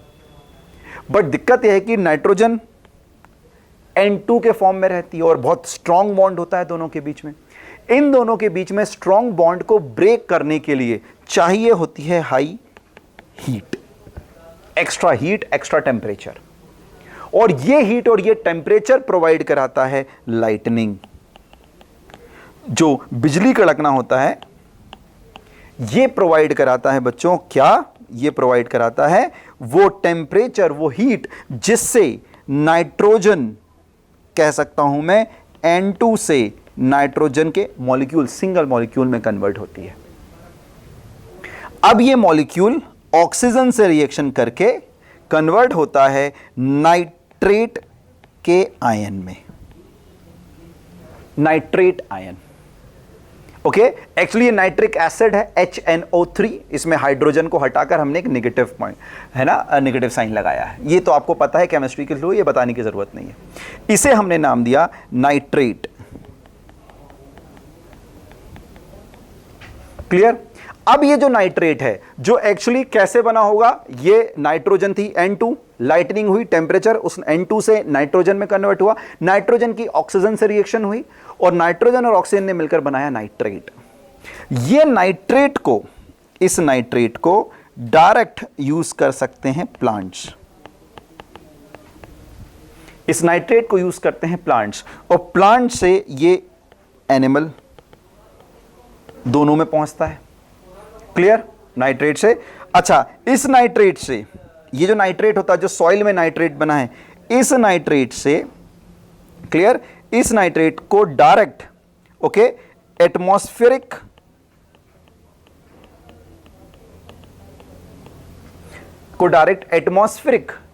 नाइट्रोजन में भी कन्वर्ट किया जा सकता है। क्लियर? और ये एटमॉस्फेरिक नाइट्रोजन को यूज करते हैं कुछ स्पेशल बैक्टीरिया जो लेग्यूमिनस प्लांट्स के रूट में होते हैं। आप सबने नाम सुना होगा राइजोबियम। क्लियर? तो नाइट्रेट जो सॉइल में है, नाइट्रेट जो सॉइल में है, इसको यूज किया प्लांट्स ने, सॉइल्स के साथ प्लांट्स में भी आ जाता है, प्लांट्स ने, एनिमल्स में। और इस प्रोसेस को, ये नाइट्रेट से प्लांट का जो यूज करना, इस प्रोसेस को कहा जाता है क्या? इस प्रोसेस को कहा जाता है, वन सेकेंड, इस प्रोसेस को कहा जाता है एसिमिलेशन। इस प्रोसेस को कहते हैं एसिमिलेशन।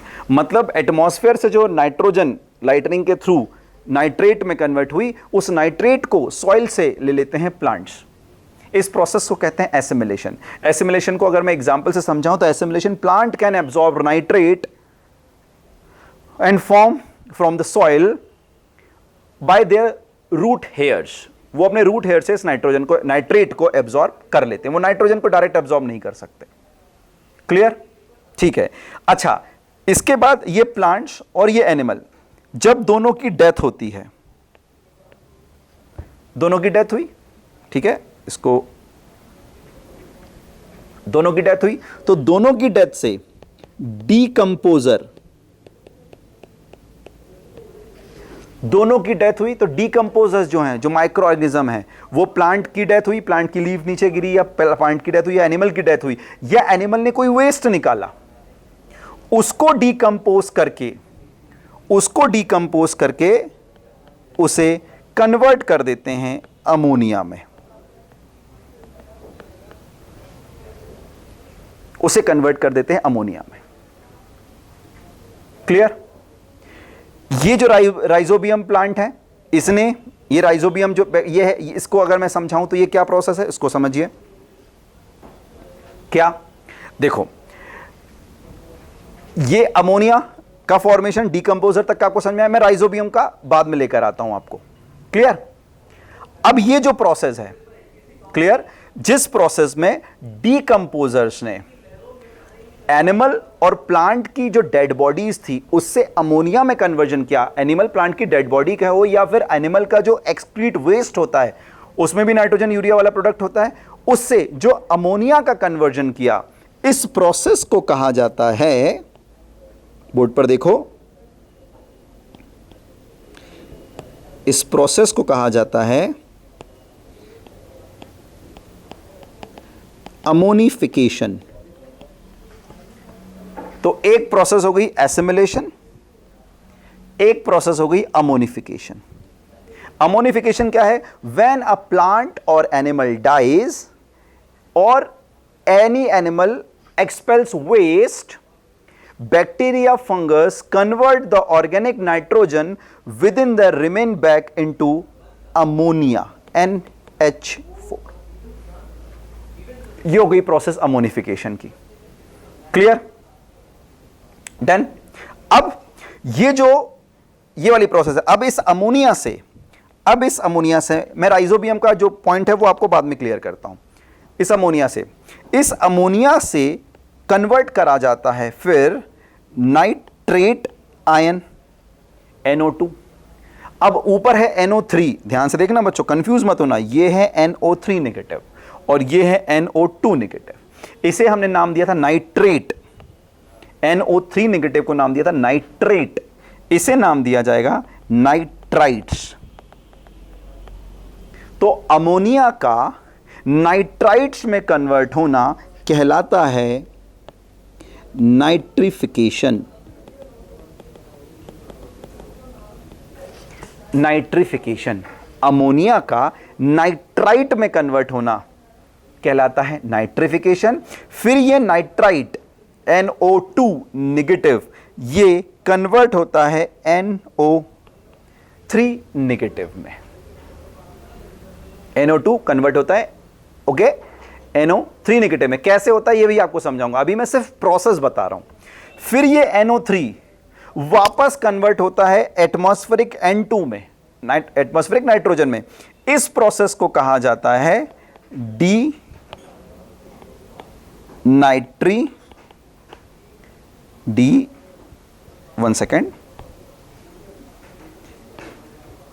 D nitrification, denitrification. ठीक, थोड़ा सा कंफ्यूजन हो गया, कोई इशू नहीं, फिर से हम सॉल्व करेंगे बहुत आसानी से। देखो, एटमॉस्फेयर, ध्यान सुना, एटमॉस्फेयर में N2 थी, लाइटनिंग हुई, वो N2 नाइट्रोजन दो अलग अलग पार्ट में डिवाइड हुई, हम कह सकते हैं। फिर वो नाइट्रोजन का ऑक्सीजन से रिएक्शन हुआ, क्लियर, एटमॉस्फेयर में ही, और बन गया NO3 नेगेटिव। इस NO3 को एसिमिलेशन प्रोसेस के थ्रू, ये देखो पहली प्रोसेस एसिमिलेशन, मैं राउंड करता जा रहा हूं, एसिमिलेशन प्रोसेस के थ्रू प्लांट और एनिमल ने एब्जॉर्ब किया, क्लियर, प्लांट ने लिया, प्लांट को फिर एनिमल ने खाया तो एनिमल के पास भी आया, क्लियर। फिर एनिमल और प्लांट की जब डेथ हुई, या एनिमल ने जब वेस्ट है ना, जो एक्सक्रीटरी वेस्ट कहा जाता है, वो निकाला, तो उसको डीकंपोजर्स ने डीकंपोज किया और डीकंपोज करके बना दिया अमोनिया, जिस प्रोसेस को कहा गया अमोनिफिकेशन। इस प्रोसेस को कहा गया अमोनिफिकेशन। इस अमोनिफिकेशन की प्रोसेस से अमोनिया बन गया। अमोनिया को फिर नाइट्रिफिकेशन प्रोसेस के थ्रू, अमोनिया फिर नाइट्रिफिकेशन प्रोसेस के थ्रू कन्वर्ट हुआ नाइट्राइट्स में। अमोनिया फिर नाइट्रिफिकेशन की प्रोसेस के थ्रू कन्वर्ट हुआ नाइट्राइट में। ये नाइट्राइट फिर कन्वर्ट हुआ नाइट्रेट में, और नाइट्रेट जो प्लांट ने तो एब्जॉर्ब किया, बाकी नाइट्रेट डीनाइट्रिफिकेशन की प्रोसेस से, डीनाइट्रिफिकेशन की प्रोसेस से वापस एटमॉस्फेरिक N2, एटमॉस्फेरिक नाइट्रोजन में कन्वर्ट हो गया। अब ये एटमॉस्फेरिक N2 लाइटनिंग के थ्रू तो आ ही जाएगी, अगर हम बात करें लाइटनिंग के थ्रू तो आ ही जाएगी। इस एटमॉस्फेरिक N2 को लेग्यूमिनस प्लांट के रूट में रहने वाले राइजोबियम बैक्टीरिया भी यूज करते हैं, और उससे लेग्यूमिनस प्लांट को नाइट्रोजन प्रोवाइड करते हैं। उन प्लांट की जब डेथ होती है तो भी अमोनिफिकेशन की प्रोसेस ही होती है और अमोनिया का फॉर्मेशन होता है। तो कह सकते हो कि ये जो राइजोबियम बैक्टीरिया है वो डायरेक्ट एटमॉस्फेयर की N2 को यूज कर सकते हैं। क्लियर? वैसे लाइटनिंग के थ्रू बाकी प्लांट भी यूज करते हैं। लाइटनिंग हुई, से N2 बना, N2 सॉइल में गया, नाइट्रेट के लेवल पर, नाइट्रेट के लेवल पर यूज कर सकते हैं। अब यहां हमने 4 प्रोसेस देख रहे हैं। पहली प्रोसेस एसिमिलेशन, दूसरी प्रोसेस अमोनिफिकेशन, तीसरी प्रोसेस नाइट्रिफिकेशन, और चौथी process denitrification. Ammonification, nitrification, assimilation और डीनाइट्रिफिकेशन। क्लियर? अब यहां मैं आपको बैक्टीरिया के नाम समझाता हूं, बोर्ड पर देखो। क्लियर? कौन से उसमें कौन सा बैक्टीरिया कहीं काम करता है तो वो। अब सुनो, बोर्ड पर देखना बच्चों। अमोनिफिकेशन तो मैंने आपको समझा दिया। अमोनिफिकेशन, ये अमोनिफिकेशन कौन करते हैं? डिकम्पोजर्स, जिन्हें हम कह सकते हैं नाइट्रोजन फिक्सिंग सॉइल बैक्टीरिया। जो नाइट्रिफिकेशन की प्रोसेस करते हैं उन बैक्टीरिया का अगर मैं एग्जाम्पल के लेवल पे बात करूं नाइट्रिफिकेशन की प्रोसेस का, तो उसका एग्जाम्पल आता है नाइट्रोसोमोनास। आप सबने नाम सुना होगा नाइट्रोसोमोनास। ये अमोनिया से नाइट्राइट बनाने का काम करता है, NH4 से NO2 नेगेटिव, और NO2 से NO3 नेगेटिव बनाने का जो काम करते हैं, क्लियर, उन बैक्टीरिया को बोलते हैं नाइट्रीफाइंग बैक्टीरिया। इसमें एग्जाम्पल आता है नाइट्रोबैक्टर, इसमें एग्जाम्पल आता है नाइट्रोबैक्टर। क्लियर? तो अमोनिया से नाइट्राइट कन्वर्ट किया नाइट्रोसोमोनास ने, तो नाइट्राइट से नाइट्रेट कन्वर्ट किया नाइट्रोबैक्टर ने। अब यहां बोर्ड पर देखो क्लास, नाइट्रेट से, फिर से दिखा रहा हूं, नाइट्रेट से NO3 नेगेटिव से एटमॉस्फेरिक N2 में कन्वर्ट होने की प्रोसेस कहलाई थी क्या? डीनाइट्रिफिकेशन। देखो यहां पर, ये देखो, ये डीनाइट्रिफिकेशन, ये डीनाइट्रिफिकेशन करने वाला जो बैक्टीरिया है, इसका एग्जाम्पल है स्यूडोमोनास या पैराकोकस बैक्टीरिया। स्यूडोमोनास या पैराकोकस बैक्टीरिया। पॉइंट क्लियर हुआ? डन। तो अब देखो, बिल्कुल हो सकता है प्रोसेस आपकी बहुत कंफ्यूजिंग लेवल पर चली गई हो, बिल्कुल हो सकता है, लेकिन अगर आप धीरे धीरे आप उसको पढ़ने की कोशिश करेंगे, समझने की कोशिश करेंगे, तो आई होप वो आपको चीजें समझ में आएगी। मैं फिर से एक बार रिकॉल करता हूं। ओके, आप मैप में देखते जाओ, मैं उसके थ्रू समझाने की कोशिश करता हूं। क्लियर? बोर्ड पर देखो, एटमॉस्फेयर में N2 है 78%, लाइटनिंग हुई, एक्स्ट्रा हीट, एक्स्ट्रा टेम्परेचर के कारण वो N2 के बॉन्ड ब्रेक हुए और N2 कन्वर्ट हो गई N और N, मतलब नाइट्रोजन के सिंगल मॉलिक्यूल में। ये नाइट्रोजन की रिएक्शन ऑक्सीजन से हुई तो बना NO3, nitrate negative, NO3 negative, nitrate अब ऑलरेडी निगेटिव होता है, नाइट्रेट NO3 निगेटिव, नाइट्रेट को यूज किया प्लांट्स ने, जिस प्रोसेस को कहा गया एसिमिलेशन। इसी नाइट्रेट को डीनाइट्रीफाइंग बैक्टीरिया ने, जिसे ऊपर है स्यूडोमोनास और पैराकोकस ऊपर लिखा हुआ है, इन्होंने कन्वर्ट कर दिया एटमॉस्फेरिक N2 में वापस, जो ऊपर से बनी थी वो वापस कर दिया। क्लियर? अब प्लांट के थ्रू ये नाइट्रोजन एनिमल में आया, एनिमल और प्लांट ने इस नाइट्रोजन से अपना सब्सटेंस बनाए, कौन कौन से अमीनो एसिड बनाए, डीएनए के जो न्यूक्लिक एसिड के स्ट्रक्चर है वो बनाए, फिर यूरिया, यूरिक एसिड जो बहुत सारे प्लांट्स का एक्सक्रीटरी वेस्ट होता है वो बनाया, ये सब बनाए। फिर एनिमल और प्लांट्स की जब डेथ हुई तो इनकी डेथ के बाद या जब एनिमल ने कोई वेस्ट बाहर निकाला, इसको डीकंपोजर्स बैक्टीरिया, जिन्हें नाइट्रिक है ना, नाइट्रोजन सॉइल फिक्सेशन बैक्टीरिया कहते हैं, जो अमोनिफिकेशन की प्रोसेस करेंगे, उन बैक्टीरिया ने उस नाइट्रोजन को जो प्लांट और एनिमल ने यूज किया था उसे कन्वर्ट कर दिया अमोनिया में। अमोनिया, इस प्रोसेस को क्या कहा गया? अमोनिफिकेशन। इस प्रोसेस को कहा गया अमोनिफिकेशन। फिर इस अमोनिया को कन्वर्ट किया गया नाइट्राइट में, NO2 निगेटिव में। इस प्रोसेस को कहा गया नाइट्रिफिकेशन। इस प्रोसेस को कहा गया नाइट्रिफिकेशन। जो करने वाला बैक्टीरिया कौन सा था? नाइट्रोसोमोनास। ये मैंने आपको बताया था, नाइट्रोसोमोनास। अमोनिया से नाइट्राइट में कन्वर्जन, NH4 से NO2 निगेटिव में कन्वर्जन। फिर नाइट्राइट को नाइट्रीफाइंग बैक्टीरिया, जिसका एग्जांपल है नाइट्रोबैक्टर, उसने NO2 निगेटिव को NO3 निगेटिव में कन्वर्ट किया। NO2 निगेटिव को NO3 निगेटिव में कन्वर्ट किया। ये NO3 निगेटिव वापस प्लांट में गया एसिमिलेशन के थ्रू, या फिर डीनाइट्रीफाइंग बैक्टीरिया के थ्रू वापस एटमॉस्फेयर में गया। एटमॉस्फेयर से इसे राइजोबियम जो बैक्टीरिया है उसने भी यूज किया, और लेग्यूमिनस प्लांट जो दाल वाले पौधे होते हैं उनको प्रोवाइड किया, जिसमें राइजोबियम रहता है। उन पौधों से फिर से वापस जब उनकी डेथ हुई तो अमोनिया के थ्रू वो सॉइल में मिला।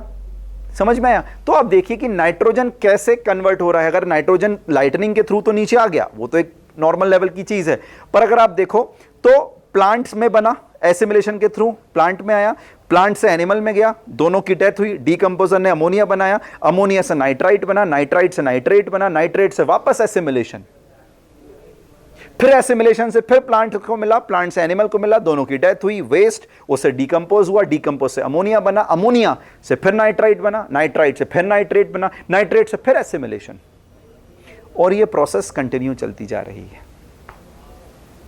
समझ में आया? That's nitrogen cycle. थोड़ा सा कॉम्प्लिकेशन है, थोड़ा सा प्रोसेस है, लेकिन अगर आप ये 4 वर्ड याद रख लो, इसमें ज्यादातर क्वेश्चन ये 4 वर्ड के पूछे जाते हैं। कौन कौन से वर्ड? एसिमिलेशन, अमोनिफिकेशन, नाइट्रिफिकेशन और डीनाइट्रिफिकेशन। एसिमिलेशन, अमोनिफिकेशन, नाइट्रिफिकेशन और डीनाइट्रिफिकेशन। क्लियर? तो एसिमिलेशन फिर से रिवाइज करा देता हूं। Assimilation means plant can absorb nitrates and from the soil by their root hair. Plant और इसको एब्सॉर्ब कर लेते हैं, प्लांट के थ्रू पर ये एनिमल्स में भी चला जाता है। हम प्लांट्स खाते हैं तो हमको मिल जाता है, हम दाल खाते हैं, सोयाबीन खाते हैं, उससे प्रोटीन के थ्रू ये नाइट्रोजन हमारे पास आ जाता है। फिर बात करते हैं अमोनिफिकेशन की। अमोनिफिकेशन क्या होता है? When a plant or animal dies और एन एनिमल एक्सपेल वेस्ट। जब कोई प्लांट एनिमल मरता है या कोई एनिमल कोई वेस्ट निकालता है, bacteria fungus convert the organic nitrogen with in remain back into ammonium. जो फंगस है, जो माइक्रोब्स है, जिन्हें हम डीकंपोजर्स कह रहे हैं, वो इन प्लांट्स और एनिमल्स के वेस्ट से या प्लांट और एनिमल से उसे वापस अमोनिया में कन्वर्ट कर देते हैं। That's process is ammonification. Nitrification, nitrification process क्या है? अमोनियम का कन्वर्जन नाइट्राइट में, NH4 का कन्वर्जन NO2 निगेटिव में। और डीनाइट्रिफिकेशन क्या है? डीनाइट्रिफिकेशन है NO3 negative conversion atmospheric N2 में। That's denitrification. ये 4 प्रोसेस अगर आपने याद कर ली तो आपको नाइट्रोजन साइकिल बहुत आसानी से याद हो जाएगा। नहीं समझ में आए, आपके पास व्हाट्सएप नंबर है, आप एक बार फिर से रिकॉल करके मुझसे पूछ सकते हैं। क्लियर? इस पर जितने भी क्वेश्चंस होंगे हम उन क्वेश्चंस को सॉल्व करेंगे। क्लियर? तो ऐसे ये है हमारा नाइट्रोजन साइकिल। नाइट्रोजन साइकिल का यहाँ डायग्राम मैं आपको बना रहा हूँ, आप देखिए यहाँ पर आपको डायग्राम भी दिख जाएगा। क्लियर? और आप इसको आसानी समझ सकते हैं। एक बार दिमाग में उतार लिया, एक बार ये 4 प्रोसेस, मैं अगेन कह रहा हूं नाइट्रोजन साइकिल में ये 4 प्रोसेस पर ही क्वेश्चन आते हैं, एसिमिलेशन, अमोनिफिकेशन, नाइट्रिफिकेशन और डीनाइट्रिफिकेशन। बस ये 4 वर्ड आप याद कर लो, आपको नाइट्रोजन साइकिल बहुत आसानी से याद हो जाएगा। 4 वर्ड याद हो गए, फिर उसके बाद उनमें कौन सा बैक्टीरिया काम कर रहा है, डीनाइट्रिफिकेशन में स्यूडोमोनास काम कर रहा है, पैराकोकस काम कर रहा है, नाइट्रिफिकेशन में नाइट्रोसोमोनास काम कर रहा है, आप आसानी से याद कर सकते हो। Done class? ठीक, चलिए अब हम आते हैं अपने उस क्वेश्चन पर। सो नाउ बच्चों वापस आते हैं हम अपने उस क्वेश्चन पर जो क्वेश्चन आपसे पूछा था, which of the following is a natural process plays an role in the nitrogen cycle? Answer is lightning. अब अगर आपसे कोई नाइट्रोसोमोनास का, अगर आपसे कोई पूछता है नाइट्रोसोमोनास का फंक्शन क्या है, नाइट्रोसोमोनास का फंक्शन क्या है, आप आसानी से समझा सकते हो नाइट्रोसोमोनास। अगर आपसे कोई पूछे नाइट्रोबैक्टर का फंक्शन क्या है नाइट्रोजन साइकिल में, तो आप बता सकते हो नाइट्राइट से NO3 में कन्वर्ट करना। अगर आपसे कोई पूछे स्यूडोमोनास का फंक्शन क्या है, आप आसानी से बता सकते हो नाइट्रेट को एटमॉस्फेरिक नाइट्रो में कन्वर्ट करना। अगर डीकंपोजर का कोई रोल पूछे, आप आसानी से बता सकते हो अमोनिफिकेशन। एक बार अगर आपका पॉइंट क्लियर, एक बार अगर आपका कंसेप्ट क्लियर, तो ऑनेस्टली स्पीकिंग आप किसी भी क्वेश्चन का आंसर दे सकते हो। और आपको लगता है नाइट्रोबैक्टर, नाइट्रोसोमोनास, स्यूडोमोनास के अलावा कोई और क्वेश्चन आता है? नहीं आता कोई और क्वेश्चन। बेसिक लेवल के क्वेश्चन होते हैं, बेसिक लेवल के सॉल्यूशन होते हैं। क्लियर? तो चलिए अगले क्वेश्चंस को हम नेक्स्ट वीडियो में डिस्कस करेंगे। बहुत सारे क्वेश्चंस ऐसे टिपिकल क्वेश्चंस मैंने बनाए हैं जिनके थ्रू हम चैप्टर भी रिवाइज करते जाएंगे और क्वेश्चन भी रिवाइज करते जाएंगे। क्लियर? ये ओलंपियाड लेवल के क्वेश्चन है। इस चैप्टर के आप नाइट्रोजन फिक्सेशन और नाइट्रोजन साइकिल के क्वेश्चन आप सॉल्व करिए, आप आसानी से आगे बढ़ पाएंगे। क्लियर? चलिए एक क्वेश्चन और जल्दी से सॉल्व कर लेते, फिर हम अगले वीडियो में जाएंगे। ये आसान क्वेश्चन है, इसको समझाने के लिए मुझे ज़्यादा टाइम नहीं लगेगा। एक क्वेश्चन है, जैसे नाइट्रोजन साइकिल है वैसे वाटर साइकिल भी है। Water cycle in nature involve which of the following process sequentially. यहां पर एक क्वेश्चन है। ओके, आपको पता है कि जो वाटर है, जो वाटर होता है वो गैसियस, लिक्विड और सॉलिड तीनों फॉर्म में हो सकता है। गैसियस, लिक्विड एंड सॉलिड तीनों फॉर्म में हो सकता है। लिक्विड से गैस में कन्वर्ट होना, इसे कहा जाता है इवेपोरेशन। गैस से, ओके, लिक्विड से गैस में कन्वर्ट होना इवेपोरेशन। गैस से लिक्विड में कन्वर्ट होना इज कंडेंसेशन। क्लियर? और वाटर साइकिल में ये 2 प्रोसेस बहुत काम की होती है, इवेपोरेशन एंड कंडेंसेशन। लिक्विड से सॉलिड होना, दैट मेल्टिंग एंड ऑल, वो वाटर साइकिल का एक्चुअल पार्ट वैसे बन सकता है, लेकिन नेचुरली वैसे नहीं बनता। नेचुरली क्या बनता है वाटर साइकिल का पार्ट? देखिए नेचुरली अगर हम समझे, बचपन में हमने एक डायग्राम के थ्रू उस चीजों को समझा भी है। ये एक रिवर है, ये सन है। क्लियर? सन की हीट से वाटर इवेपोरेट हुआ, तो पहली प्रोसेस हो गई इवेपोरेशन। इवेपोरेट होने के बाद ये हाई एल्टीट्यूड पर जाकर कंडेंस हुआ, जिससे बने क्लाउड्स। तो दूसरी प्रोसेस हो गई कंडेंसेशन। और ये क्लाउड्स में फिर जब छोटे छोटे मॉलिक्यूल, कंडेंस मॉलिक्यूल आपस में मिलकर हैवी हुए, हैवी होने के बाद बारिश हुई,